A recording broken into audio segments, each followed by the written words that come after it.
يهوديان وایي چې يهوديان شي نو صحیح لار به بیا مومئ عیسایان وایي چې عیسایان شي نو هدایت بدلته نصیب شي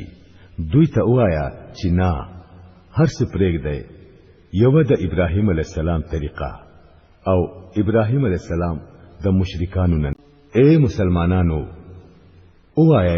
چې مونږه ایمان راوړې دي په الله باندې او په هغه هدایت باندې چې مونږ ته نازل شوی دی او چې ابراهیم علی السلام اسماعیل علی السلام اسحاق علی السلام یعقوب علی السلام او د یعقوب علی السلام اولاد ته نازل شوی وو او چې موسی علی السلام او عیسی علی السلام او نور ټول پیغمبرانو ته خپل رب د طرف نه ورکړی شوی وو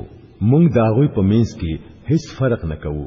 او مونږه د الله مسلمانان یو نو کوچري دوی ایمان راوړو لکه څنګه چې تاسو ایمان راوړې دي نو په هدایت باندې دي او کوچري د دینه مخ واړو نو صفه خبره ده چې هغوی په ضد کې پراته دي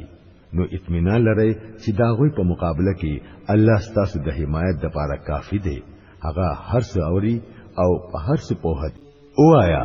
د الله پاک رنگ اختیار کړئ داغه د رنگ نه با بل خرنګ د چاوي